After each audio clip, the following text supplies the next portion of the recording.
Why the Prophet Muhammad couldn't have written the Qur'an. The Qur'an is a book over 600 pages long. It covers a wide range of topics and was revealed bit by bit over a period of 23 years. So if a man wrote the Qur'an, we already have a number of problems. If you're going to write a book like the Qur'an and claim it's from God, you can't make any mistakes. The book can't contradict itself, and you have to keep it consistent as you add to it over a period of 23 years and keep the message consistent.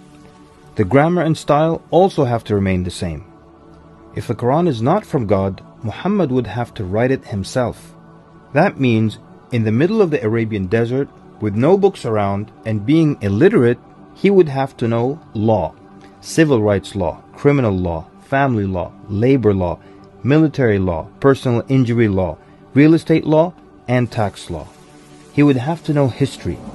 With little to no Christian presence in Mecca, he would have to know the stories and events in the lives of the prophets before him, the history of past nations, Judeo-Christian religious rulings, and he would have to know it well enough to somehow offer additional information and details not found in those books.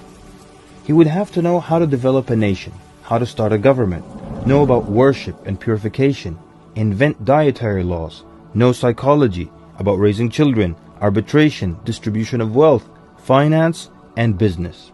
In the area of science, he would have to know embryology, oceanography, about plate tectonics, cloud formation, UV rays, know about plants, mountains, bees, the human brain, the Big Bang, and the expansion of the universe. And in order to make the book complete, he would have to have knowledge of the future so he can write things that will happen in the years to come. He would have to be a time traveler in order to insert his name and mention in the Bible.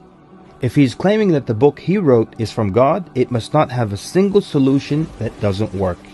He must also keep his emotions and personal life out of the book. The book should not reflect happy times nor sad times in his life. The writing should not become cheerful and optimistic, nor sad and gloomy as if a human wrote it.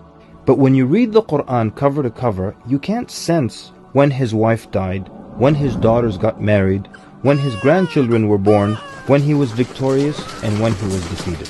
To anyone who examines the Qur'an, it becomes perfectly clear that there is no way a man in the desert 1400 years ago could have written such a book. But what if it were a committee of brilliant minds, a secret society that is in charge of correcting, updating, and rewriting the Qur'an over the years?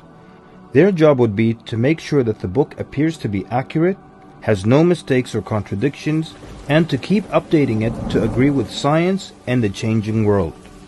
If that were the case, then there would be other versions of the Qur'an. Due to edits and improvements, we would have new edited versions and old versions with mistakes. You would be able to detect different writing styles and influences from the different authors. The problem with all of that is, there is only one Qur'an. So one man didn't write it, and a committee didn't edit it, so where did it come from?